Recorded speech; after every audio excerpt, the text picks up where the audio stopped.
반갑습니다. 오늘 또 이렇게 일요일을 맞이해서 이렇게 법년사에 모여서 기도도 열심히 하시고 또 부처님의 법문을 이렇게 들으면서 불자로서 신행심을 가다듬는 이런 마음을 갖는 여러분들이 저는 대단히 존경스럽습니다. 왜냐하면 지금 이렇게 좋은 날 여러 가지 일이 많으실 텐도 불구하고 그 많은 일 중에 우선순위를 법년사에 와서 기도하겠다라고 여러분들이 우선순위를 정했다는 것은 그만큼 여러분들이 복이 있는 것이고 또 그만큼 여러분들의 근기가 수성하다는 것을 의미하는 것이라고 봅니다. 그래서 오늘 또 이렇게 기도하러 오시는 분들이 여러 가지 바라는 바 또 원하는 것들이 있을 수 있지만 오늘 제가 법당에 올라오면서 우리 현중이 할머니를 만났더니 오늘 우리 손자가 고대 면접을 보는 날이랍니다.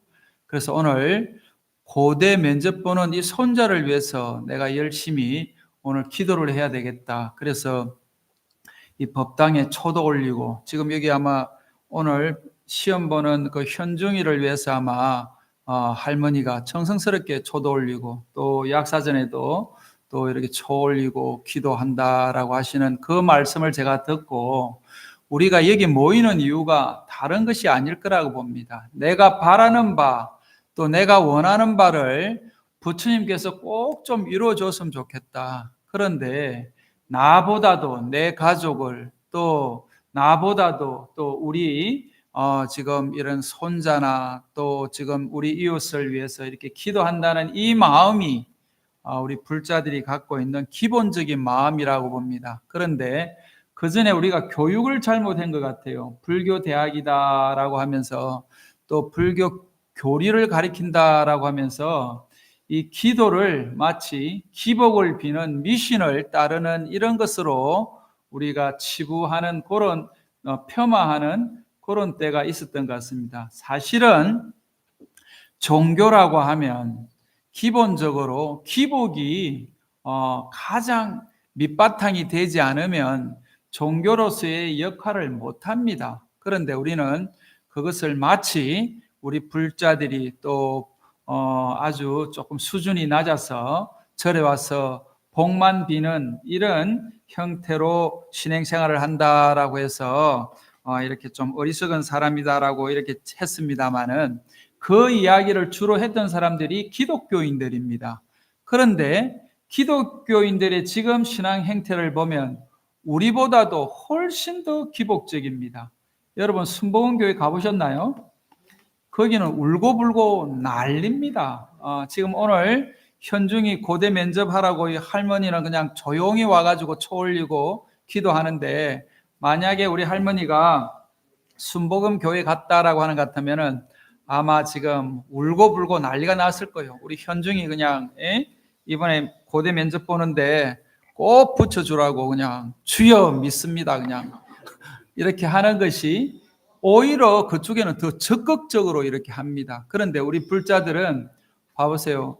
이렇게 조용히 우리 현중이가 누군지도 몰라요. 또 뭘 기도하는지도 몰라요. 그런데 우리 현중이가 서울대, 연세대, 고대 몇 군데를 이렇게 지금 말하자면은 수시로 이렇게 그러니까 신청서를 낼 정도로 학교에서 늘 1등을 했답니다. 그러니까 오늘 그 우리 김현중 우리 손자를 기도하는 우리 할머니를 위해서도 그러고 오늘 지금 면접 보는 현중이가 꼭 고대에 합격하기를 이렇게 바라는 마음이어야 될 거라고 봅니다. 그래서 오늘 이렇게 기도를 잘 했다고 하는 것이 바로 내가 할머니 입장에서 보면 또 기도한다는 이것밖에 더 해줄 게 없어요. 그죠? 그런데 현중이 입장에서 보면 얼마나 불안하겠어요. 그죠? 얼마나 지금 노심초사 지금 하고 있는데 우리 할머니가 법년사 가서 열심히 기도하고 있다. 그리고 부처님이 또 보살님이 도와줄 것이다 라고 하는 이 믿음이 있다라고 하는 것 같으면 우리 현중이도 면접 볼 때 당당하게 이렇게 면접을 볼 수 있을 거라고 봅니다. 또 자신 있게 그동안의 실력을 발휘할 수 있을 거라고 봅니다. 그래서 모든 것은 우리가 일체유심조라고 하지만 결국은 일체유심조가 되기 위해서는 내가 원하는 일들이 잘 풀리고 내가 하고자 하는 일들이 원만하게 풀릴 때 이 말이 맞구나 하는 것을 증명하게 되고 그것이 또 신행생활을 더 깊게 하게 됩니다. 그런데 우리 불자들은 그동안에 이런 교육하는 부분이라든지 이런 법문하는 부분들을 조금 왜곡하거나 소홀히 했기 때문에 오는 그런 폐단이 많았다고 봅니다. 그래서 여러분들이 기도하고 또 내가 바라는 일을 이야기하는 것을 부끄럽게 생각하거나 이렇게 감출 일들이 아니다라고 하고 떳떳하게 오늘은 우리 현중이가 고대에 합격했으면 좋겠습니다 하고 큰 소리로 이렇게 기도하고 떠들어야지 저 보살이 현중이 손자 지금 합격하라고 저렇게 기도하는 모양이구나 해야지 옆 사람도 아유 박수를 치고 오늘 여기 오신 많은 분들이 박수 친 것처럼 그 박수의 힘이 우리가 이제 아무 효과가 없는 것이 아니고요. 엄청난 효과가 있습니다. 그래서 우리가 텔레파시라고 이야기하잖아요. 이 텔레파시라고 하는 것이 아마 오늘 현중이가 우리 법륜사에서 이 박수친 이 지금 기운으로 아주 자신감 있게 면접을 보리라고 봅니다. 그래서 모든 일이 마찬가지예요. 상대가 나를 위해서 기도해 준다. 또 상대가 나를 위해서 지금 원한을 품고 있다. 이렇게 지금 두 가지 감정을 우리가 비교해 본다고 하는 것 같으면 누군가 나한테 원한을 품고 있다라고 하는 것 같으면 내가 하는 일이 수축될 수밖에 없어요. 오그라들 수밖에 없습니다. 근데 주변에서 모든 사람들이 나를 위해서 응원하고 있다라고 하는 것 같으면 힘이 납니다. 그래서 운동선수들이요, 지금 경기장에서 자기 실력을 발휘하는데 많은 자기 팬들이 와서 응원을 할 때 이게 시너지가 엄청나게 배가로 지 실력 이상의 것을 발휘하는 거예요. 그런데 경기장에 아무도 없거나 그럼 경기장에 모인 사람이 막 비난을 하고 여러 가지로 지금 말하자면 욕을 하고 막 이렇게 한다고 하는 것 같으면 이 선수가 지 실력을 발휘를 못합니다. 그게 왜 그렇겠습니까? 이게 이제 우리가 보이지 않는 이런 서로 교감되는 것들이 있다라고 봐야 됩니다. 그래서 오늘 제가 올라오면서 우리 법륜사에서 이렇게 기도하는 모든 분들이 소원이 꼭 이루어져서 하는 일들이 잘 됐으면 좋겠다라고 해서 저도 늘 이렇게 기도할 때마다 그런 마음으로 기도를 합니다. 그래서 여기 오신 분들은 다 그런 마음이지 않겠나 하는 생각이 됩니다. 그래서 오늘 지난 시간에 이어서 보현행원품에 부처님을 따라서 배운다는 것에 대해서 제가 한 번 더 이렇게 조금 말씀을 드리도록 하겠습니다. 보현 보살이 10가지 소원을 세웠는데 그 8번째가 나는 부처님을 따라 배우겠다라고 이야기를 합니다. 그런데 부처님을 따라 배우겠다는 것은 우리 불자들이 모두 다 갖고 있는 소망일 거라고 봅니다. 우리가 불자라고 하면 누구를 모델로 삼아야 되는가 하면은 서가모니 부처님을 모델로 삼아야 됩니다. 그래서 이 세상에 이 땅에 와서 역사적인 인물로 이렇게 우리와 같은 똑같은 인간의 모습으로 이렇게 태어나서 이렇게 출가를 해서 보리수 아래에서 성불을 하는 이런 과정들은 우리한테 큰 메시지를 줄 수 있는 것이 뭔가 하면은 나도 똑같은 서가모니 부처님과 같은 그 인간의 몸을 갖고 또 인간의 그런 어떤 모든 것을 갖추었으면서도 왜 우리는 깨닫지 못하는가에 대한 어떤 그런 고민을 우리 불자들은 모두 다 할 것이라고 봅니다. 그런데 우리가 부처님의 그 수행 과정이나 그 이후의 과정을 우리가 정확하게 알고 이해하면서 실천하려고 하는 그 노력이 부족하지 않나 하는 생각을 하게 됩니다. 그래서 부처님께서 어떻게 살다 갔는가라고 하는 것을, 또 무엇을 따라 배울 것인가 하는 것을 불교 경전에는 이렇게 이야기해 놨습니다. 보리수 아래서 큰 깨달음을 이루었던 일이며 여러 가지 신통을 보이고 갖가지 변화를 일으켰습니다. 갖가지 부처님의 몸을 나타내어 온갖 대중이 모인 곳에서 이렇게 설법하십니다. 이와 같이 여러 가지 큰 모임에서 원만한 음성을 천둥 소리같이 하여 그들이 즐거워하고 좋아하는 바에 따라 중생의 근기를 성숙하게 하던 일, 마침내 열반에 들어 보이시던 이와 같은 온갖 일을 내가 모두 따라 배우겠습니다. 이것이 보현 행운품에 나오는 보현보살님의 원입니다.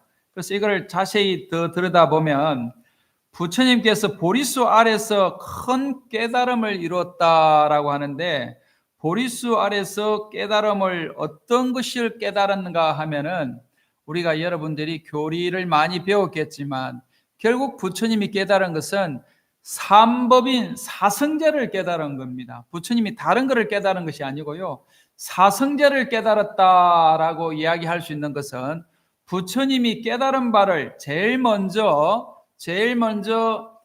다섯 비구한테 이렇게 가리킬 때 그 가리킨 내용이 뭐냐라고 보면 사성제라는 겁니다. 그래서 사성제가 뭐냐라고 하면은 모든 것은 고통이 아닌 것이 없다는 겁니다. 이 세상에 태어나서 고통을 느끼지 않는 그런 중생은 하나도 없다는 겁니다. 우리가 저 말 못하는 우리 미물들조차도 다 고통을 느끼는 것이 중생의 괴로움이라는 것이죠. 그래서 우리도 가만히 보면 우리가 살면서 어떤 고통을 겪냐라고 이렇게 하는데, 실제로 오늘 현중이가 고대 면접을 봅니다마는 고대 면접을 보기 위해서 이 현중이가 학교 다니면서 늘 1등을 유지했다고 합니다. 이게 얼마나 큰 고통인지 아마 공부해 본 사람들은 다 알 것이라고 봅니다. 그리고 면접하는 과정이 이게 얼마나 고통입니까? 그런데 현중이가 오늘 기도의 덕분으로 또 자기의 실력을 그동안 쌓아왔던 것을 100% 발휘해서 고대 합격했다라고 하는 것 같으면 그 기쁨이 아마 엄청날 것이라고 봅니다. 그런데 그 기쁨이 영원하지가 않고 고대 합격해서 신입생이 됐다라고 하는 그 기쁨은 잠깐이고 또 다시 고통이 찾아오는 것이죠. 어떤 고통이 오겠습니까? 그 4년 동안 또 자기가 또 열심히 또 경쟁하고 밤낮 잠을 줄여가면서 또 다른 것을 다 하면서 또 자기 말하자면 목표를 성취하기 위해서 엄청난 또 고통을 겪게 되는 것이 또 이게 인생이라고 봅니다. 그러다가 좋은 직장을 구하기 위해서 또 엄청나게 또 노력하고, 좋은 직장을 구했다고 잠깐 좋아하지만 또 직장에서 직장 생활이 이게 편하지 않다는 걸 우리가 직장 생활 해본 사람은 누구나 다 압니다. 또 그 안에서 치열하게 또 경쟁하고 또 치열하게 성과를 내기 위해서 자기 말 그대로 피와 살을 또 뼈를 깎는 그런 말 그대로 인고의 지금 고통을 겪는 것이 우리 일반 사회생활이라고 봅니다. 그리고 말 그대로 간쓸게 다 빼놓고 직장 생활을 한다라고 하시는 분들이 한두 분이 아닙니다.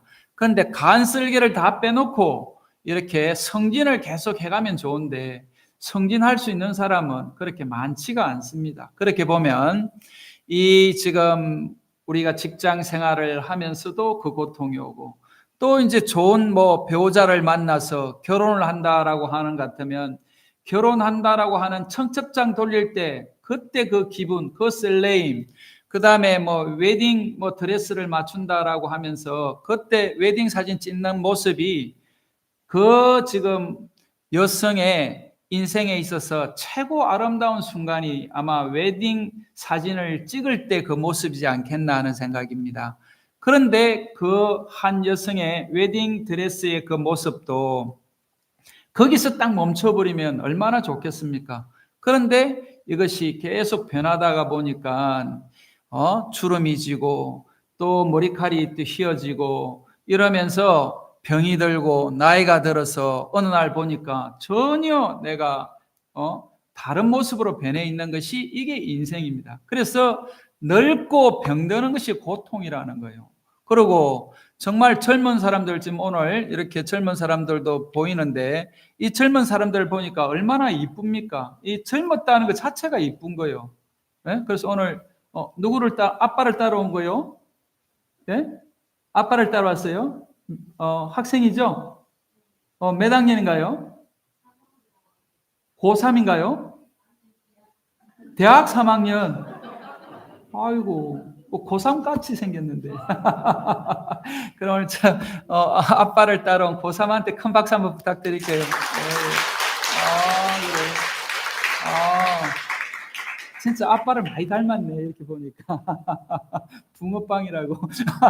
그래서 이게 유전자를 속일 수가 없다는 것이, 이게 지금 우리가 그건 알 수 있는 경험상치라고 봅니다. 그래서 저 젊은 지금 대학교 3학년도 이렇게 지금은 젊었다라고 하지만 또 언젠가는 10년, 20년, 30년, 40년이 지나면서 변해가는 모습을 보면서 아까 이야기했던 웨딩 드레스를 입은 그 모습을 이렇게 보면 정말 이런 때가 있었구나라고 하면서 추억을 되새기는 그런 노년의 모습을 우리가 상상을 해보면 그게 바로 고통이라는 겁니다. 그래서 부처님은 늙고 병들고 또 태어나고 죽는 것이 이것이 고통이라고 이야기를 합니다. 이것이 인간이 갖고 있는 근본적인 고통이라는 것이죠. 그런데 이 고통을 벗어난 사람은 아무도 없다는 겁니다. 그래서 이런 고통을 한번 벗어나 보자라고 하면서 부처님께서 보리수 아래서 깨달은 바가 이것을 벗어날 수 있는 방법이 있다는 겁니다. 이게 불교의 시작이라고 보고 이게 부처님이라고 이야기를 합니다. 이것을 깨달은 사람을 부처님이라고 하고 이것을 깨닫지 못하고 계속 생로병사에서 윤회하는 것이 중생이라고 이야기를 하는 것이죠. 그래서 우리가 죽음을 두려워하고 또 어쨌든 젊게 살기를 바라면서 이렇게 우리가 엄청난 노력을 합니다. 그래서 저도 지금 뭐 나이가 이제 드니까 이제 주름살이 이제 이렇게 생기고 하니까 우리 지금 보살님이 그 주름살을 펴는 화장품을 한번 발라보라고 하면서 바르는데 제가 바르면서 느끼는 게 뭔가 하면 바르면서 느끼는 게 뭔가 하면은 이 육신이라고 하는 것이 아무리 노력해도 안 되는 거예요. 그래서 제가 얼마 전에 홍나이 여사를 만났습니다. 홍나이 여사를 만났는데 그분이 지금 연세가 지금 아마 80대거든요. 그런데 그 지금 우리나라 최고의 부자라고 할 수 있지 않겠습니까? 만약에 그분이 이 젊음을 유지하기 위해서 돈을 쓴다라고 하는 것 같으면 어떤 재물을 다 바쳐서라도 아마 유지할 수 있을 텐데 그분도 연세가 드니까 이게 제가 보니까 이제 연세가 들었구나 하는 생각이 듭니다. 얼마나 나이 드는 것이 안타깝겠어요. 그런 분들 입장에서. 또 이쁘면 이쁠수록 안타까움이 더 크다라고 봐지는 거죠. 고통이 내가 젊었을 때 미스 코리아였다라고 이렇게 자부심을 갖는 사람일수록 나이 들어서 늙고 병들어가는 이 모습을 견디기 어려워하고요. 부자면 부자일수록 이렇게 나이 들어서 그 부가 사라지는 것을 못 견뎌야 합니다. 그 다음에 권력이 있는 사람은 권력이 누렸던 만큼 그 권력이 사라지는 순간 또 그 권력이 유지되지 못하는 것에 대한 그 안타까움이 권력으로 명예로 누렸던 그만큼의 고통이 따른다는 것이 이게 우리 인생을 살아본 사람들의 이 결론입니다. 그래서 결국은 고통이구나. 그런데 그 고를 벗어나는 방법이 있다는 거예요. 그래서 벗어나는 방법을 찾아보니까 그 원인을 알아야 될 거 아니겠습니까? 그 고통의 원인은 결국은 집착에 있다는 거예요. 왜 집착을 하냐? 중생들이기 때문에. 아까 이야기했다시피 저도 피부가 좀 탱탱했으면 좋겠다. 왜 피부가 탱탱했으면 좋은 거 하면은 많은 사람들이 스님 아직도 젊어 보이네요. 이렇게 이야기하는 것이 듣기가 좋으니까 그 칭찬하는 소리에 우리가 속아서 사실은 내가 젊어지는 것이 아닌데 내가 그 화장품을 발랐다고 지금 내가 10도로 돌아갈 수 있는 것이 아닌데 우리가 그 착각을 하는 것이죠. 그래서 성형외과가 지금 의료 대란이라고 하는 지금 의료 문제 중에 한 지금 축을 차지하는 것이 뭔가 하면은 의사 선생님들이 사람을 살리는 이런 일을 하는 것이 의사라고 생각을 하는데 사람을 살리는 이런 필수 의료는 엄청나게 힘들다고 그럽니다. 그리고 힘들기도 하고 보수도 적고 그런데 미용을 위해서 이렇게 하는 의사들은 쉽지만은 돈을 많이 번답니다. 그러니까 필수 의료진으로 가는 것보다는 이 미용 쪽으로 이렇게 가는 것이 많아가지고 문제가 된다라고 하는 것을 보면 우리가 젊어지겠다, 아름다워지겠다라고 하는 데서 엄청난 투자를 한다는 겁니다. 그런데 그것은 원인을 보면 집착인 거죠. 좀 더 아름다워져야 되겠다. 좀 더 젊어져야 되겠다.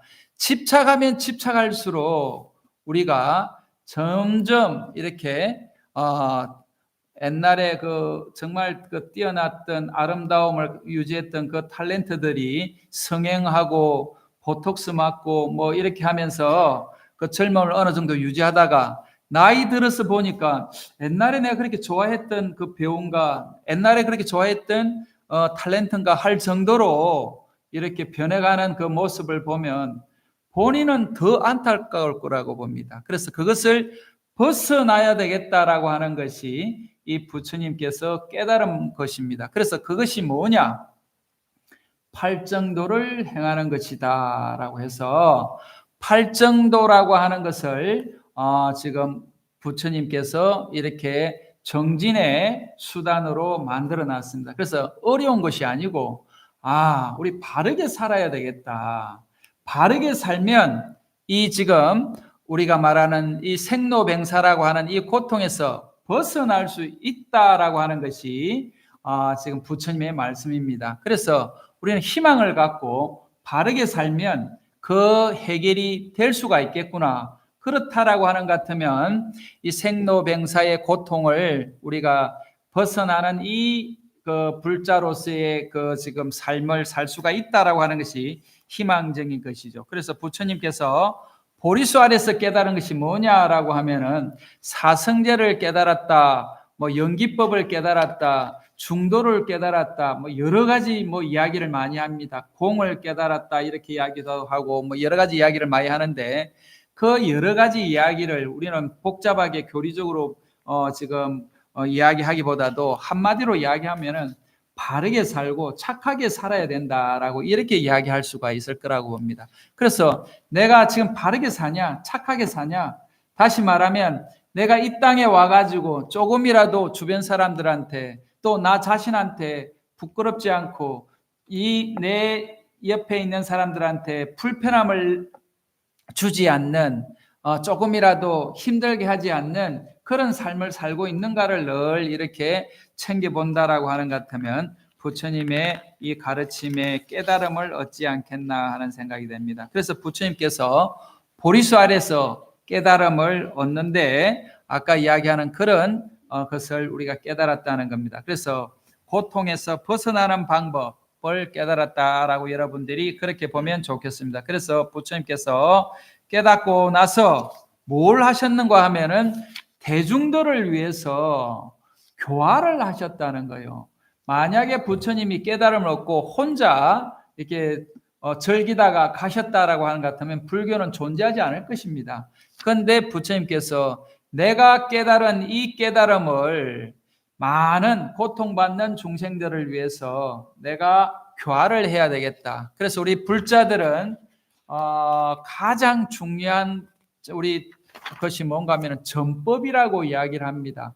전법을 하기 위해서는 아까 이야기하는 사성제를 내가 제대로 알고 그 사성제의 그 기본적인 교리의 기본 틀은 삼법인이라고 이야기를 합니다. 그래서 재행이 무상하구나, 그 다음에 제법이 무하구나, 그 다음 일체계고구나 하는 이런 고와 무아와 그 다음에 지금 무상을 이렇게 제대로 아는 것이 이것이 부처님의 가르침이다라고 하는 것을 우리가 불자들이 제대로 안다라고 하는 것 같으면 삶을 더 적극적으로 살 수 있을 거라고 봅니다. 그래서 우리 불교를 허무주의로 보거나 또는 무상을 허무로 이렇게 해석하는 사람들이 있을 수가 있습니다. 그거는 잘못된 것이고요. 또 우리 학생이 있으니까 잘못하면 우리 학생들한테 무소유라고 하는 그런 개념도 가난하게 사는 것이 아무것도 갖지 않는 것이 이렇게 정말 우리가 잘 사는 거구나, 수행하는 거구나 이렇게 이야기할 수가 있는데 무소유를 이야기하는 것은 우리 제가자들한테 이야기해 놓은 것이 아닙니다. 스님들, 출가 수행자들한테는 무소유를 이야기해 놓은 겁니다. 왜? 많은 것을 갖고 있으면 수행에 방해가 되니까 아무것도 갖지 마라. 필요한 것은 옷하고 밥그릇 하나만 있으면 되지 않냐. 그 다음에 물통이 하나 있어야 된다. 요 정도만 갖고 있으라라고 이야기를 하는 것이 무소유의 기본적인 이야기입니다. 그런데 그 무소유가 잘못 지금 이야기가 되면서 가난한 것이 불자고 가난하게 사는 것이 불교의 가르침을 실천하는 것처럼 이야기하면서 오히려 백수가 나는 정말 불자다라고 이렇게 이야기한다라고 하는 것 같으면 이거는 불교를 잘못 이해하는 것이죠. 백수가 불자일 수가 없습니다. 그 사람들은 부처님의 가르침을 잘못 이해하고 있는 것이죠. 그래서 어떤 사람이 불자냐? 장자다라고 하는 사람들이 초기의 불자들입니다. 장자가 뭐냐? 인도에서 가장 부자들이 불자가 되었습니다. 왕들이 불자가 되었습니다. 여러분들이 불교가 우리 지금 삼국시대 때 들어오면서 누가 제일 먼저 불교를 받아들이는가 하면 귀족들입니다. 그 다음에 왕들이 지금 불교를 받아들입니다. 그래서 불교는 어떻게 보면 귀족 종교라고 이야기할 수 있는 부분이 있습니다. 왜냐하면 초기에 그렇게 시작이 됐기 때문에. 부처님조차도 왕자였지 않습니까? 그죠? 부처님이 일반 별 볼일 없는 사람이었지 않고 왕자로 왕의 지위를 이어받을 수 있는데도 불구하고 그런 것을 자기가 모두 포기하고 수행을 통해서 부처가 됐다라고 하는 이런 것은 엄청난 우리한테 생각해 봐야 될 부분이라고 봅니다. 그래서 젊은 사람들은 어떻게 해야지 부자가 되냐라고 보면 학생들은 열심히 공부해야 됩니다. 열심히 공부해야 되고 공부에 최선을 다해서 아까 이야기하는 우리 현중이처럼 반에서 1등을 계속 유지했다는 거예요. 반에서 1등을 계속 유지하려면은 엄청난 지금 노력도 있지만 이 사람들은 타고난 사람들이라고 봐야 됩니다. 반에서 1등 할 수 있는 그 두뇌를 가졌다. 이 반에서 1등 할 수 있는 그 육신을 가졌다. 정신을 가졌다는 것은 전생에 이 사람들은 엄청나게 닦던 사람들입니다. 그래서 하루아침에 그냥 이렇게 공부하는 사람으로 공부가 되는 것이 아닙니다. 우리 공부를 해봐서 알지만 하루아침에 공부가 되는 것 같으면은 이거는 아마 지금 또 다른 세상일 겁니다. 그래서 어떤 사람은 공부가 가장 쉬웠어요 하는 사람이 있지 않습니까? 공부가 가장 쉬웠다라고 하는 사람은 전생에 엄청나게 공부했던 사람들이 이번 생에 와가지고 다시 공부를 해보니까 그 공부가 쉬운 거요. 노는 것보다 공부가 쉽고요. 이번 생에 나는 노는 것보다 공부하는 것보다 노는 게 좋다라고 하는 사람들은 전생에 열심히 놀았던 사람들이 이 생에 와서 또 노는 것이죠. 그래서 보면 어떤 사람들이 더 이렇게 점진적으로 발전하는 사람인가라고 하는 것 같으면은 공부하는 사람들이 결국 이 세상을 이끌어가고 이 세상을 리드해가는 것이죠. 그래서 우리가 조금이라도 불자라고 하는 것 같으면 열심히 공부하고 또 직장을 갖고 있는 사회인이라고 하는 것 같으면은 그 직장에서 최고의 실력을 발휘해서 매 엄청난 성과를 이루고 또 승진하고 또 승진해서 그 그룹의 리더가 되는 것이 부처님의 가르침을 잘 따르는 것입니다. 그런데 거기서 루저가 돼서 저 밑에 별 볼 일 없는 사람이 되는 것이 불자가 아니고요.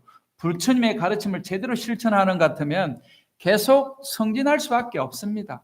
그래서 열심히 공부하고 사회생활 열심히 하는 것이 불자다라고 하는 것을 여러분들이 생각한다라고 하는 것 같으면 부처님을 따라서 배운다는 것은 지금 아까 보리수 아래에서 깨달음을 얻고 그 이후에 부처님은 계속 교화를 합니다. 어떤 교화를 하냐? 힘들고 어렵고 고통받는 이 중생들이 한 명도 없었으면 좋겠다. 부처님은 그 원을 세우고 힘든 사람, 어려운 사람, 고통받는 사람을 늘 상담하고 그 사람들을 수행자로 만들고 궁극적으로 아란이 되어서 부처가 되게 하는 이 과정을 서가모니 부처님이 지금 45년이라고 하는 세월 동안 했기 때문에 불교가 2600년이 지나더라도 오늘날 우리가 이렇게 배우고 있는 것이죠. 만약에 그 과정이 없었다라고 하는 것 같으면 불교는 소멸되었을 것입니다. 그런데 지금도 우리 법연사 법당에서 이렇게 모여서 기도하고 또 이렇게 서로 부처님 법을 우리 생각해 본다라고 하는 이것이 영원히 이렇게 우리 후대들한테도 우리 후손들한테도 이렇게 아마 전해져야 될 거라고 봅니다. 전해지리라고 봅니다. 왜 전해지리라고 보는가 하면 이것이 진리이기 때문입니다. 그래서 누가 믿으라고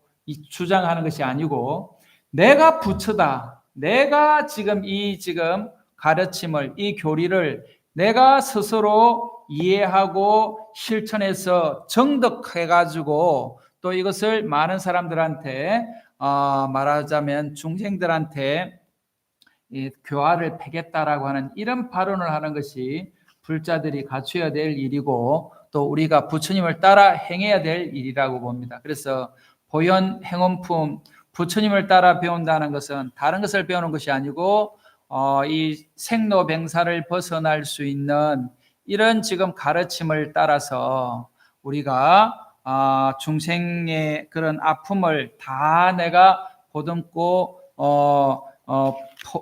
교화하겠다, 도와주겠다, 제도하겠다 이런 마음을 낸다라고 하는 것 같으면 보현 행원품의 제8번째 부처님을 따라 배운다는 것을 여러분들이 잘 실천하는 것이 아닌가 하는 생각이 됩니다.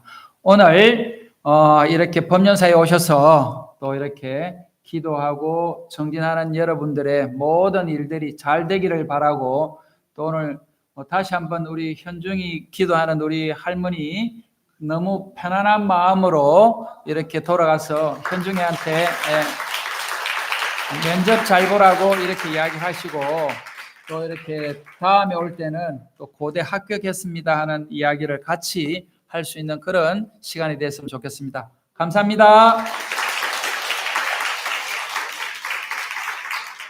오늘 또